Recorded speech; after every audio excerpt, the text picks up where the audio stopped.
I got everything submitted that needs to be submitted in order to do clinicals. I don't know what it is. Have you guys done that? This was a lot of stuff, guys. This is what happens to a house when life is busy.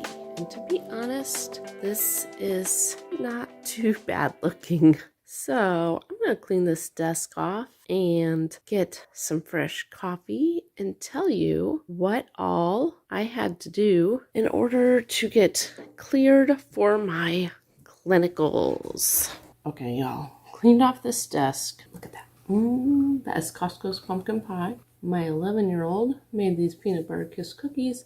And this, like, super plain looking boring cookie is the best sugar cookie you would ever have. It's like, it melts in your mouth. And coffee. I wanted to tell you though, I got everything submitted that needs to be submitted in order to do clinicals. They haven't like verified all of it, but I think I did it all right. Like you submit it and push submitted, and then they look at it and make sure you submitted the right thing, and they can read it and click verified. Everything I have submitted like more than 72 hours ago has been verified. I submitted a bunch of stuff 48 hours ago. From stuff I'd done a while ago, I just got the test results back, finally sent it in. Anyways, here is what you need to start clinicals at Elmhurst. It might be different at your school. I'll just go over the list. First, you have to have the COVID vaccine, or you can fill out, your exemption, your testing. I don't think Elmhurst really cares what you do, but they'll tell you, we don't care, but the place you're doing clinicals might, and if you're not vaccinated, it might be a lot harder to find a place to do clinicals. To be honest, in rural Illinois, I don't think they can afford to only hire vaccinated people. I know I'm vaccinated, so I'm good. You don't need the booster, so I don't know if, some places will change that, but I don't want to get the booster unless they update it and like the COVID strain changes dramatically, because I've got 2 shots and natural immunity from fighting it off myself. You need to send them your immunization records. I don't think mine were like super up to date. I don't think that matters though, because you also send them MMR titers, varicella or chickenpox titers, and Hep B titers. So all of those, it's not the vaccine, it's they check your blood to see, do you really have sufficient antibodies that you would be considered immune to measles, mumps, rubella, chickenpox, and hepatitis B? And if the answer is no to any of those, like all mine came back good, I have immunity to all of them. If the answer is no, you would have to get more MMR vaccine, or you would have to get an updated chickenpox vaccine.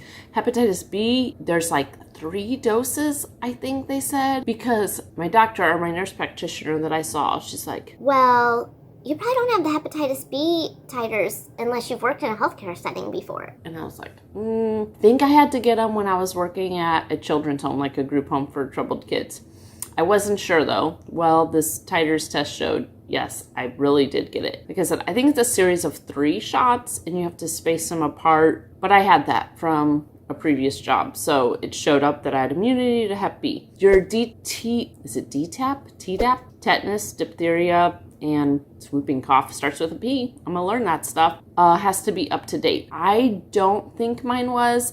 I didn't have record of it. Probably it was at the health department that I got it last. I remember getting it, but it was either almost 10 years ago or over 10 years ago. And I'm pretty sure it was over 10 years ago. I said, just give me a new tetanus, DTaP, TDAP, whatever it is, shot. So I had to get that vaccine. You have to get a TB test. For Elmhurst, it's not the put a little bubble of stuff under your arm and come back and have them look at it. I don't know what it is. Have you guys done that?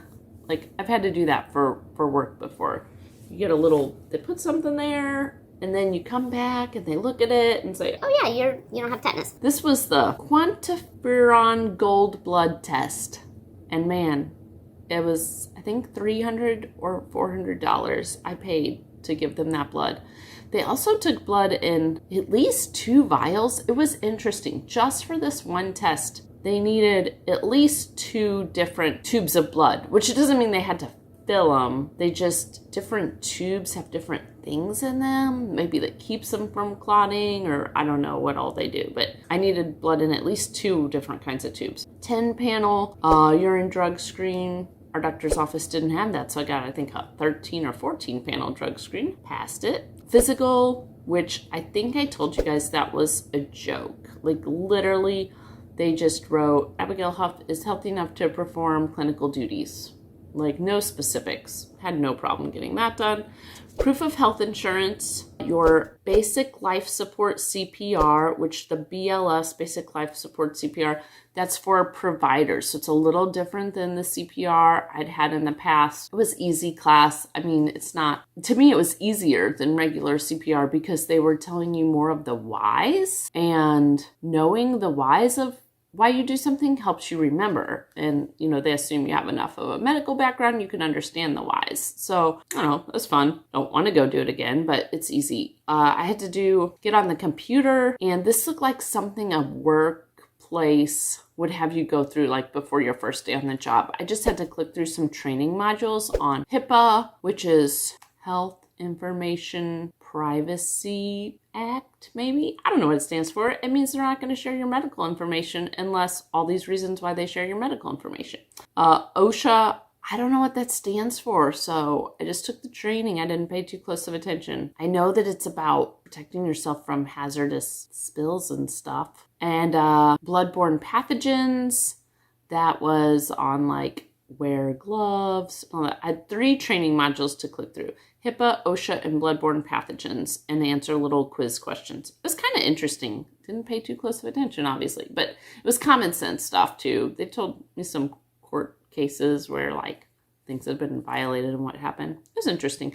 Fingerprint, criminal background check. I think you guys might remember I had a video I had to go get fingerprinted, flu vaccine, and resume. Now, I think Elmhurst does clinicals all over, multiple states they have to coordinate clinicals for. So it's not like a community college that knows we do our clinicals here and here, or a college with a physical location where you have to attend physically. They can say we do our clinicals here and here.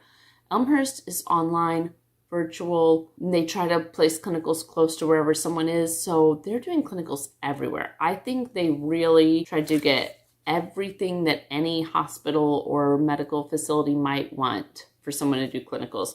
And the resume, I don't know if that's normal for other schools, but if a place, you know, is hesitant on, do we want to let this person do clinicals here or not, showing them, oh, look, they've been a CNA for, 20 years, or they, I can't have that on mine, but they can say, this is a medical mom that has experience with blah, blah, blah, blah, blah, and really wants to learn, and graduated, really well in college 20 years ago.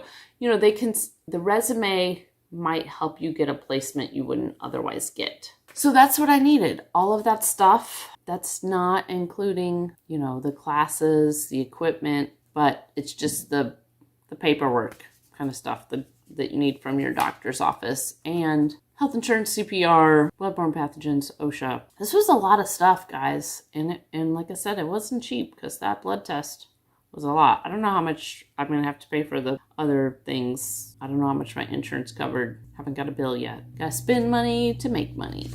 So if you're in nursing school and you had a different list, maybe you had less things or maybe you had more things, put a comment below so if people are watching this, they can get an idea for what do I need to show them to start clinicals. Now I'm off to eat this.